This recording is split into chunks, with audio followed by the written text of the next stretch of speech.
Yoga isn't only asana. I mean, Really?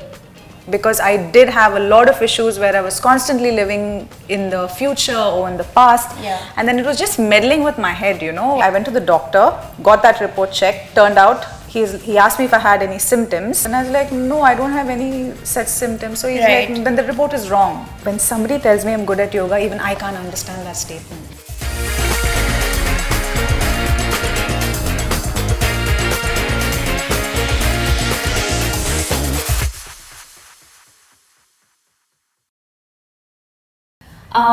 Rebecca, thank you so much for doing this. Thank you for having me. I am very excited about our conversation. So am I. So I want to jump right into the conversation, if you are okay with that. Absolutely, yes, that's what I'm here for. So yes, of course. Rebecca, tell me something. So you are not from Bombay originally. I am not, yeah. I am from Hyderabad. Okay. Although my family is from Bangalore, we are 9 children. I'm the 9th child, and I am the only child born in Hyderabad. Okay. So, yeah. Okay. And you've been in Bombay for almost a decade now? Yes, yeah. Probably say 12 or 13 years. I got married and I moved here 10 years, and prior to that I was working in Bombay. So yeah. Oh, I've been here okay. Quite some time. Okay. Like, were you working in the corporate sector or? Yes, I was. I was working in a call center. Oh, wow. So yeah, that was a little experience when I was younger. Huh. That I gathered, and then I got married and moved here, and it's been 10 years now. Okay. Okay. I didn't know that. Now we know. So, you know, right? Like, there's a reason why I'm barefoot today. Yeah, you did mention earlier before we started that since it's going to be a podcast on yoga, I mean, it's amazing how respectful you all are in wearing shoes. Like, I was gonna, I'm totally prepared to do like a chakrasana, shoulder stand, sarvangasana. Like, Okay. Feel free to correct me if I'm wrong. I mean, yoga isn't only asana. I mean, Really? of course it isn't. I mean, I do know that you also had done teacher's training. Yes. So I'm sure you're a little aware of the fact that yoga is not only asana. In fact, asana is to make you better at meditation, to connect with with the divine. So, I mean, I feel a little taken aback when someone comes to me and tells me, I want to join yoga because I want to do a headstand, I want to do a shoulder stand, I want to do a chakrasana. Because yoga is so much more than just that. Really, but I see all the yoga influencers, they have like the perfect, I mean, I tried doing, the downward dog, and at a certain point of time, I started getting a backache because I tried to emulate those postures from Instagram. Yeah, see, to be honest, even if you go onto my profile, there are a lot of pretty postures there, me making multiple shapes, but that is not it. Not all of us are good at articulating or probably putting our yoga philosophy out there on Instagram. So that is probably how much we show. However, I wouldn't suggest you emulate Instagram. Okay. And just get yourself a guru or a good teacher to guide you, because trust me, yoga as a path, I mean, asana is amazing because it teaches you so much of lessons to take off the mat. If you look at it like that and not like a 1-hour workout session or a 2-hour workout session.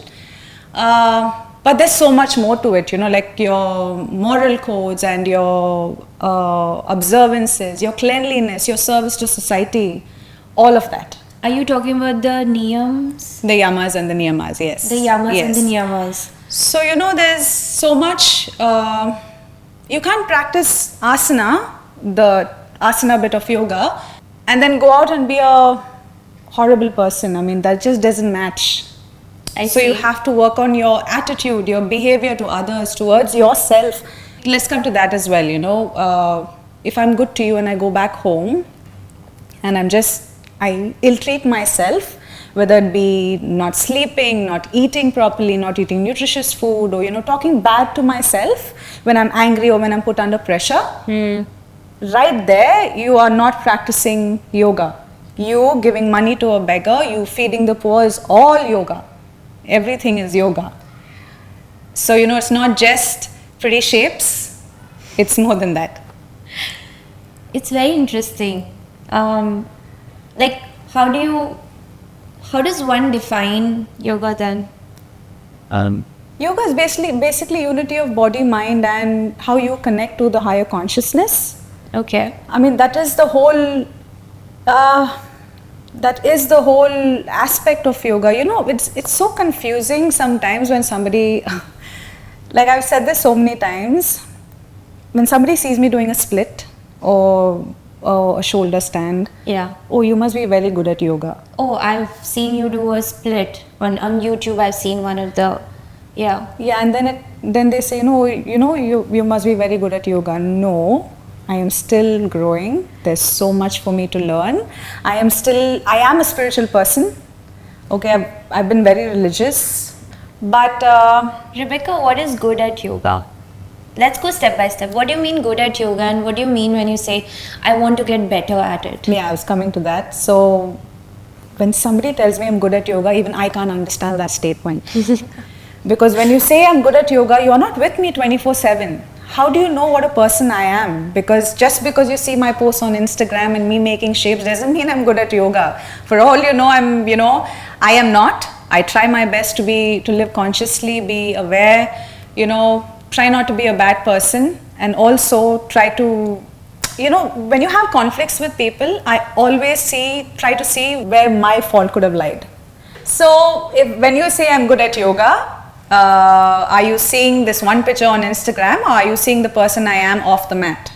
Okay, am I good to other people? How do I react? Do I get frustrated easily? Do I let, worldly matters affect my journey? Okay. And when I say journey, through life, I'm sorry, I probably sound a little cuckoo, but no, there are a lot more people who sound way more cuckoo. I mean, this is not cuckoo. I feel like you're. I mean, I met you. I remember first time at a wellness event.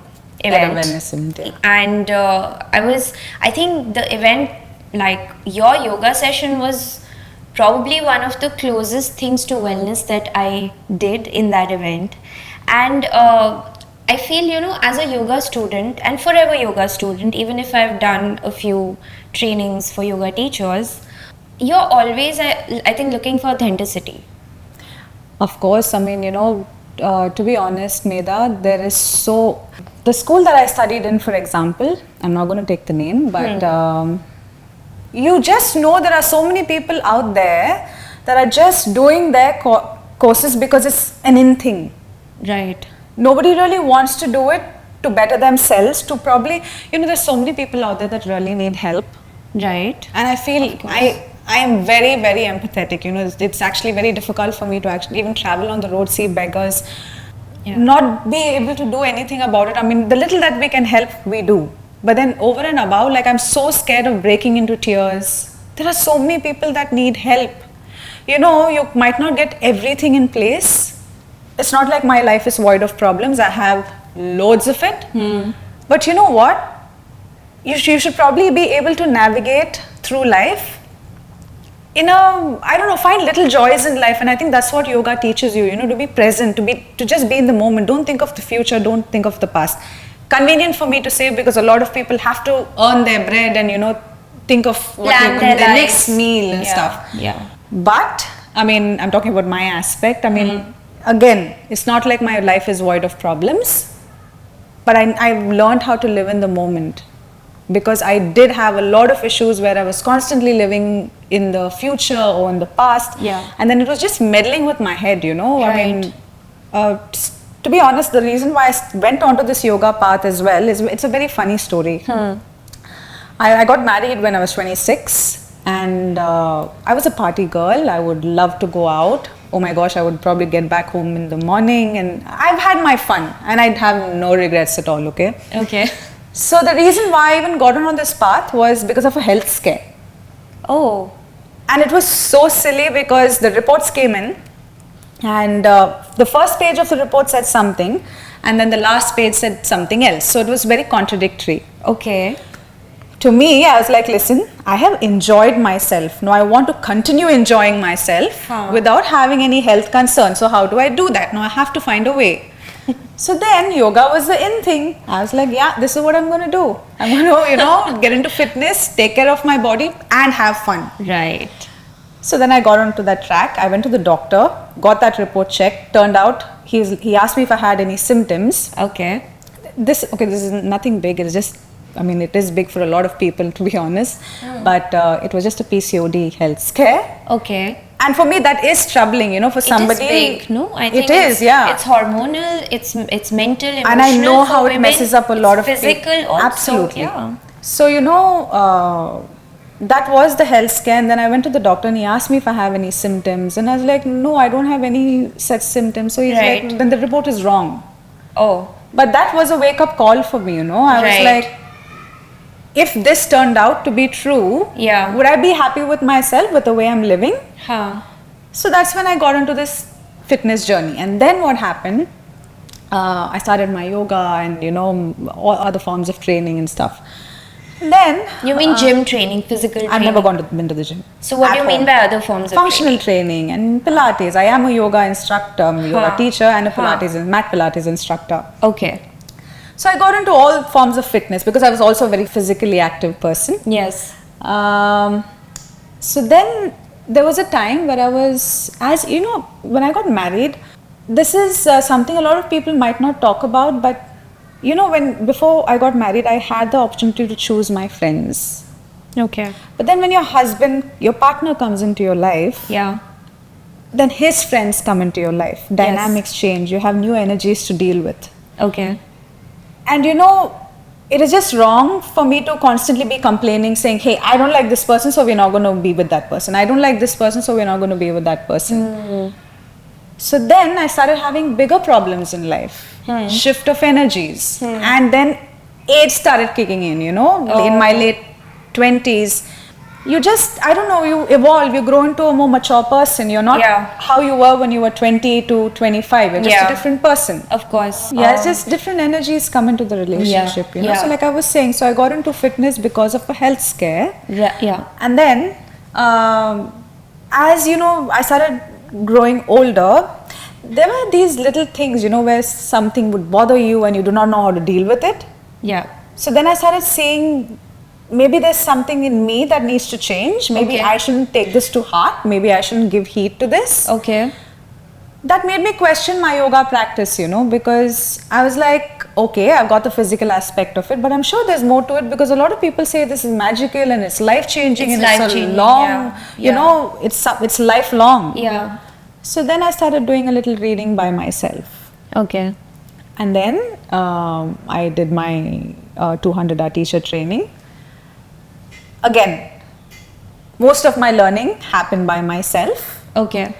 I was always spiritual. So, there was always my prayers that would keep me going, where I would get answers from. And then my yoga practice, when I went deeper into it, I stopped my trainer as well. And I started practicing by myself, started reading by myself, studying by myself. And I think where I am today, Medha, I am so happy because, I feel like I'm equipped with wisdom to deal with certain situations and, disconnect from certain situations. And that's all my yoga practice. Wow. So, yeah. Have you become extremely empathetic after practicing yoga? Or were you? No, I was actually always, I think I get that from my mother. Okay. She just tends, like, even if a person's shiny bright, she'll just tend to see the sad part of it. So that's something that, just... Very empath thing. Yeah. So that's something that came way before yoga as well. I think it just got enhanced with the practice because I could feel a little more. I also felt me taking on a lot of energies. Oh. So, at this point... Like an empath. Correct. You're absorbing energies. Correct. So I also had to know when to disconnect and stop, when this energy is not serving me in a way that is going to help me grow. So I had to draw a line. So that's also something that my yoga practice taught me. So This is amazing. So I feel that, like, before I started practicing yoga, I didn't know what is empath, or I was always super sensitive. Okay. And that's not always very appreciated. It is not. Oh my gosh. Yeah, I cannot even tell you how many times I've been told to stop being sensitive. And I don't know how is that a weakness.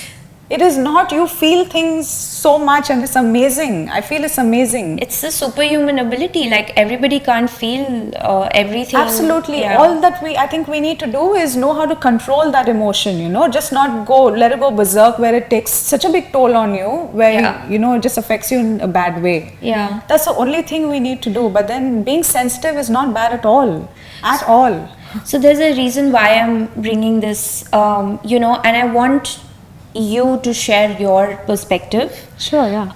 So I was a super sensitive person. I had no idea that I was super sensitive, but everyone, you know, used to say that you're very, very oversensitive. Don't think about this. Don't overthink, or something like that. And then I went for my first yoga teacher training. Okay. And Then suddenly, you had to bring all that back again. yes. And suddenly there was this, like, oh my God, I feel even more. Yeah. And I was this person who would eat non-vegetarian 3 times a day, meat 3 times a day, and suddenly, like, the first day when I stepped out of my yoga teacher training, the day the training got over, I saw a chicken being cut, and I was howling as if somebody has hit me. You know, it was as painful as that. But when I came back to the city, you know, from Ubud, I didn't know how to, you know, so for me it was like the physical aspect of it was fine. I could do the postures really well, and when I posted those pictures, everyone was like, oh my God, you know, you've aced yoga, and just how many teacher trainings have you done? Yeah. You know, oh, it took you just 1, I'm still doing my 4th, you know. But still, for me to understand myself and to actually go deeper within, like inward, took me a few years. I completely agree with you. In fact, I think I've been practicing, oh my gosh, I haven't even counted, to be honest. I think 7 or 8 years now. And probably longer than that if you remove the physical aspect of the asana aspect of it, because I was always very connected to the divine. I was always, you know, like I said, from a very young age, I tried to live my life as consciously as possible. Probably not in all aspects, because I also had a lot of hormones here and there. So the partying and all of that happened. But as much as I could, I would try to be a good person, you know. I mean, I didn't want to hurt people. I didn't want to hurt myself and stuff. So I was a little aware like that. So I know what you're saying, and it is an ongoing process, Medha. I don't even think it takes years for us. It takes more than that. I think all through our life we are just learning and unlearning things. So it's something that is a process that is continuous. So I understand that perspective of yours of being sensitive. So I feel like everybody keeps asking, what is yoga? Even now, like people who practice yoga ask, like, what is it? I've seen some people crave to get to a certain place after doing yoga, like my knees are hurting, so will this get cured? My back is hurting, will this get cured? I'm aging, will I get better? I want your perspective, because I know you're a practicing teacher. Yes. So first of all, it is sad. I'm going to divert a little off topic. I mean, I do still train people, teach people yoga only. I mean, I only teach the physical aspect of it. I don't really go into philosophy and what exactly yoga is, because, I mean, if I want to be earning money and getting there, unfortunately, this is what I'm doing. But it's so demeaning. It's just so, it's sad. I feel very sad sometimes, because I am on that bus where I'm encouraging people to say yoga is all about asana. You know what I'm saying? I'm not talking about the physical, the subtle as in your consciousness and not your physical aspect of it. But so if you approach yoga and say, you know, will my knees get cured? Will my backache go? Yoga was never meant for this in particular. Yes, the side effects or the positives are, you know, if you keep moving, you will get into it. But I know a lot of people who are yoga practitioners and very, very good, and they don't really practice asana that much. It's all pranayama and meditation. I mean, I know a lot of, okay, today when you see a yoga teacher, you know, the whole thing of a yoga teacher looking a certain way, Yeah. you know, having a certain figure. If you see our sages of old, Yeah. And they were very learned people. Yeah. Imparting very such great knowledge. And very fit.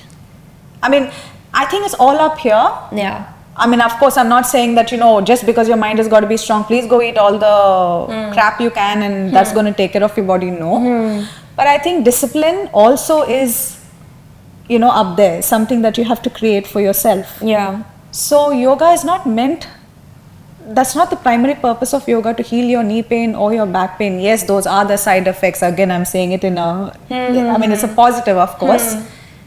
But once you're sorted up here, which yoga will do, that will gradually heal your body as well. So it's all a mental work that will eventually heal your physical body as well. Let's break down the mental work in yoga, because I know that's a process. Correct. Sometimes you feel you've aced the physical asanas, but mentally you're not even halfway there. Yeah. So even physical asana, for example, you should be approaching asana in a way where you need to question yourself. For example, today I want to do chakrasana. Is my body prepared to do chakrasana? Am I mentally in this state to do chakrasana? For example, is my ego talking, or is it, my spiritual aspect talking? There is there is spiritual ego as well, but you need to be able to identify the fine line between your ego and what your body actually needs. So there are I use my asana purely to speak with me, so that, for example, if I can't get a pose, to be honest, my head stands because I did suffer with migraines. I mean, I haven't gotten an attack in a long time. There are a few postures that are really difficult for me to do. I just break into a migraine. I don't know why. Okay. So chakrasana is one, but I still practice it. I mean, I'm getting better at it. Yeah. I can do my headstands and my handstands, but I just feel very giddy when I'm off, and then I get a blackout. Oh. So now that can strip me off my peace, because I could be like, I'm not a good enough teacher if I can't do this. Right. So that there is not spirituality. You don't speak to yourself like that. You need to understand that you'll have limitations, and it's fine. You work towards it and find other ways to reach it. And if you don't reach it also, it's okay. Maybe you've learned how to be patient with yourself, and then when you go out in the real world, you'll know how to deal with situations there as well. You're learning lessons here. On the mat. Correct. So any difficult posture, if I can't get it, my question to myself is, okay, what am I going to take from this learning? And am I going to keep pushing myself and get to that posture even if it's hurting me? Or change that attitude and be okay with the fact I'll come back tomorrow, try again, and if it doesn't happen at all, it is okay. I have learned something else. I have learned to be patient with myself. So hopefully I will take that lesson outside as well. Yeah. So that is the whole point of yoga, Asana practice is supposed to be teaching you that, not with the primary purpose of healing your knees and your backache and all of that. So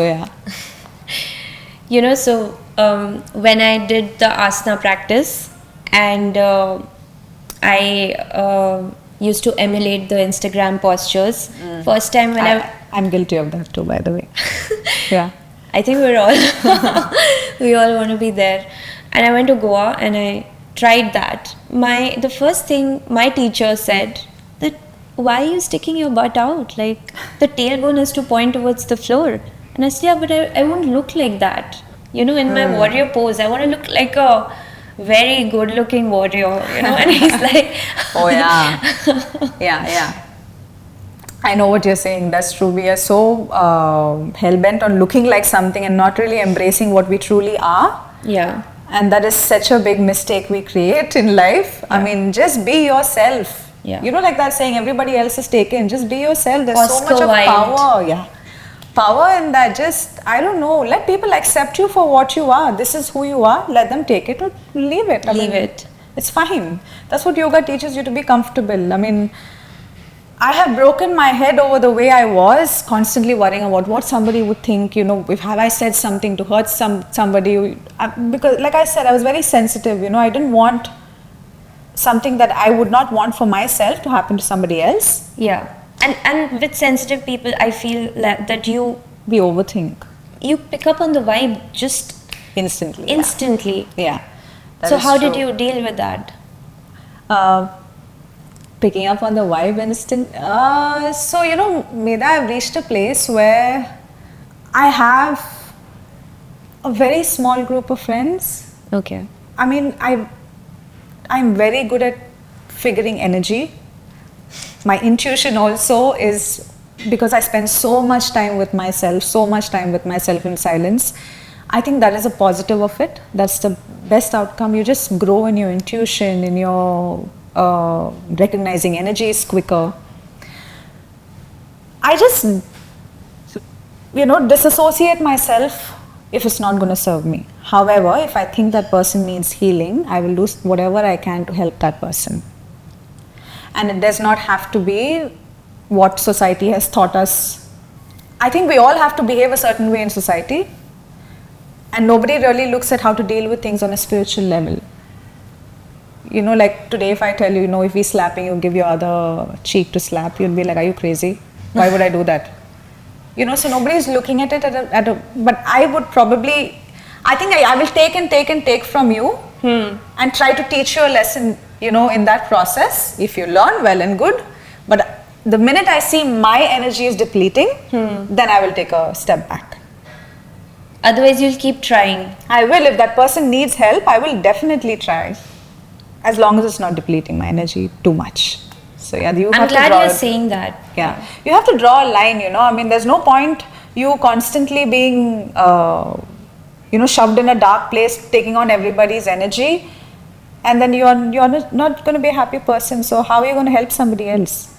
What are you trying to do? I mean, it doesn't make sense. Fill your cup first. Correct. So yeah. Rebecca, I want to, I wanted to do a better introduction first. I know when I met you, I could not guess that where is the South Indian accent coming from? Did you? Because you're from Bombay.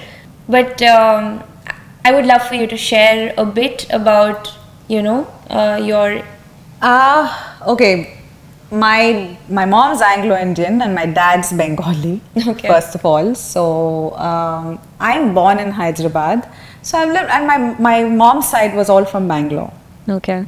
So I grew up with a lot of Tamilians around. I'm very good at Telugu. My Hindi is bad. My English also I think is not that great as much as my Telugu is. When I moved here, a lot of people would make fun of of the way I speak. Okay. To be honest, me speaking now is, I actually practiced, and it's fine. See, these are things you spend time on, not worrying about what is going to happen tomorrow, what is going to happen in the future. Yeah. So I spend my time doing these things. So I think, I don't know if I still have do I still have the accent? Do I? Good question. Do I? I think it's a beautiful accent. I mean, I'm somebody, and that's why I love Bombay as a city. I feel that Bombay's arms are open for anyone. I was made fun of a lot. That is why I had to probably change the way I speak a little, and I'm still in the process of, changing it, but I was made fun of a lot. You still haven't lived in Delhi. I think. I don't know, hopefully I don't have to. I have nothing against these places, but I'm not a city girl. I want to be in a quiet place. I want to be secluded. I don't work well in crowds. So yeah, I'm very simple and I want just minimal around me. Crowds just get me too anxious, I can't take it. I think it's true for empaths, and the reason I'm saying it is because I'm sure a lot of audience, recognize with this, especially post-COVID. And I first figured about empaths when I read a book by Judith Orloff. And it's amazing how so many Western people from the West are rediscovering things that have been very Indian for years. I mean, okay. So she writes about, her book is called A Survival Guide for Empaths. And I should read this book. Probably. Yes. Yeah. I mean, for the first time I understood, okay, you have to protect your energy. Oh yes, you do, especially in a world where there's so many takers. Are you a yogini? No, I am not a yogini. I am on that path and it's a learning process every day, but I wouldn't Have you ever had people do namaste to you? I've had that. Okay, that is fine. That No, was like, just because you've done acknowledging yoga. energies, you know. That's namaste is fine. Because you've done yoga, like, Yeah. you know. But I think in the Indian culture, we generally just say Of course, namaste yeah. to acknowledge, Yeah, you yeah. know, Yeah. our energies. That's like welcome. And I don't know if you know about this, there's some reason why it is, the posture is like this. So you lock your energies together. I mean, I use it after class to seal all my energy. Yeah. So that it's going within again and it's not going out. Going out. Am I a yogini? No, I'm not. I take I wouldn't want to use the word offense, but I'm still on that path. Yoginis are people who are they're goddesses. They are very well tuned when it comes to their intuition, to their manifestation powers. Their path towards the divine is strict. I mean, I don't think I should take that privilege of calling myself a yogini yet. I don't understand, Rebecca. Just I want you to break it down for me. What do you mean their path towards spirituality is very disciplined, very fixed? I believe the opposite, because I feel like yoga, it can't be defined by one person. It is not like one path, one way of being. Everyone has their own way of being, their own divine, their own spiritual. Yeah, but at the end of it, when you associate with a divine power, there is a certain way that you have to live your life. For example, now I practice asana, I do my meditation, I do my pranayama, I try to follow, you know, the yamas and niyamas and stuff. Am I worldly as well? Yes, I am. So I am enjoying my worldly pleasures while I'm practicing as well. I mean, so does Sadhguru. So what's wrong with that? Because you know what, I'll tell you, a lot of people assume that if you're practicing yoga, you have to give up a lot of things. No, you don't. In fact, okay, the minute you start restricting yourself from a lot of things, you're stripping yourself of peace. And then that itself is a hindrance to your path. Even if it's desires, like money or wealth, or maybe, you know, if it's greed. Again, that is something that you'll probably need to work on. It has to be a gradual process, Medha. You can't just suddenly be like, no, I have to get rid of this, because that is what will strip you of your happiness and you know what happens when you make something strict, you don't want to be on that path anymore, because it's just too much. No, yeah, I can't do this. Yeah. It's so hard to balance. Yeah. So you have to go through life, take your own time, you know your threshold, you know your timelines that you're giving yourself. And you have to work through that at your pace. Yeah. Don't just suddenly wake up one morning, oh, today I'm going to be a vegan. Today I'm going to be a vegetarian. And then how long is that going to last? I mean, if you're very disciplined and you've got great willpower, well, I mean, it might just last. I mean, I haven't come across somebody like that yet. Yeah. But it will take its time, so there's no point you putting so much pressure on yourself. Now, coming back to the yogini bit. Okay. People who used to practice yoga before versus what we are in now is very different. Right. Our yoga practice has to be, I mean, most of us try to align it with our worldly lives as well, whatever's convenient for us. You know what I'm saying? Yeah. Like today, I am married. Can I tell my husband, listen, I want to pack although I feel like that, I want to pack my bags and like go away, be secluded, I don't want to be with anybody. Can I do that? No, I can't. I have to be, wary of the fact that there are multiple lives that are dependent on me as well. Yeah. And that you catering to those lives and you wanting to be there for those lives itself is yoga. That's karma yoga. Correct. Yes. So, it's your karma. It's your absolutely karma. You have to. Yeah, so no matter what aspect, like you said, everybody has their own path. However, coming back to the yogini bit earlier, women would spend the whole day or seclude themselves in prayer and constant asana. That's what I'm referring to. Okay. You need to be so well aligned with the divine or on your path and so disciplined. I wouldn't want to be braggy and say I'm there yet. So I don't think I'm a yogini. I mean, if you think so, fine, well and good, but it's just such a heavy title, you know. Yeah, it is such a heavy title.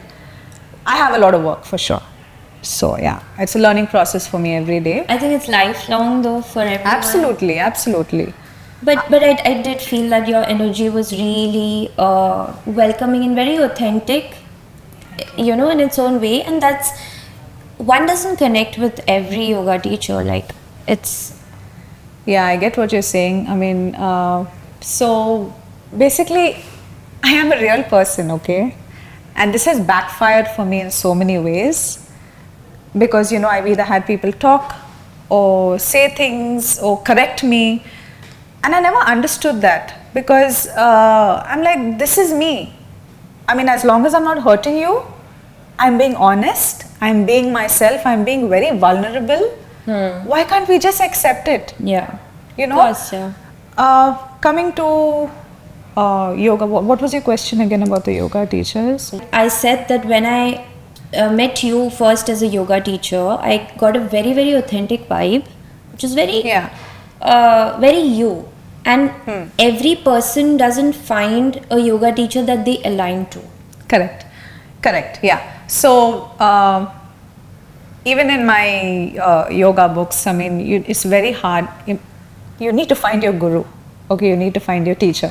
So imagine these days where everybody is surviving, thriving on somebody else's energy and not their own. Okay. It is so tough. It is just so tough to find, you know, because I know a lot of teachers who are driven by ego. Yeah. A lot of teachers driven by ego. Like, you know, Yeah. for example, even my classes, when I make my classes for my students, I think to myself, am I trying to make them reach my goals or their goals? Right. I cannot push my thought process on them. My job is to plant that seed in them Yeah. and make statements that will, you know, Help that grow. yes. And then they do the work ahead. It's not my job. I mean, it's not right for me to, you know, force feed things on people. So when you come talking about yoga being approachable, is that what you meant? Being as my energy and my being a little more warmer? Is that No, what you meant? authentic. Like, there was once I took a yoga class and my yoga teacher said that, do you want to make a reel? Once I took a yoga class from another teacher, and then actually I went for a yoga teacher training to Rishikesh, and they said, you know, they said yoga is this and yoga is that, and this is how it's done. Otherwise, it's not practiced in any other way. And you know, everybody has their own. And I felt that they were trying to follow some ideal version of yoga in their heads. Yeah. I didn't see that with you. I felt like you were very free flowing, which I relate to. You know, because at the end of the day, my soul is trying to attain some form of freedom with the practice. Fair enough. So, addressing two bits of this conversation. Yeah. One is being, like I said, when I did my teacher's training, there were a lot of people who did it because they wanted to actually teach and learn from that course. Yeah. And some of them were just doing it because that is, yoga is the current trend. Right. Everybody's doing it. Right. Okay. Yeah. So You gotta get those yoga pants and yeah. Okay. Secondly, you know, you're given a manual. Huh. Now that is your yoga manual. If you're going to try and make that manual convenient to a point where you're stripping the foundation of that course or, you know, your path, that's convenient. You know, I mean, I'm on a yogic path, but then I can't say, no, this is okay because this is my path. I can add something to it and I can remove something from it. You can't do that. I mean, there are a set of rules that there are. Yeah. You have to be open to it, accept it, and Yeah. try to, I don't know, tweak and learn around it and try to see how you can fit it into your lifestyle. Right. I mean, at the end of it, you do have to do the work. You have to manage your energies and, I don't know, grow a little discipline and stuff. You can't, then there's no Escape point. that. Yeah, you can't Yeah. escape that. Yeah. So that's there. So I'm gonna ask you a few direct questions. Okay. What are 3 your favorite most things about being in a yoga practice while you're on your mat? What? The fact that I can celebrate my body. Okay. I celebrate my movement rather. Of me being blessed that God has given me the opportunity and the physical ability to move, so I don't want to waste that. That's something God has given me, and I want to give back to him and show him that, listen, this is what I'm doing, this is how I'm able, and this is how much I can do. Yeah. Second is my yoga practice, like I said, has helped me identify energies that serve me and that don't.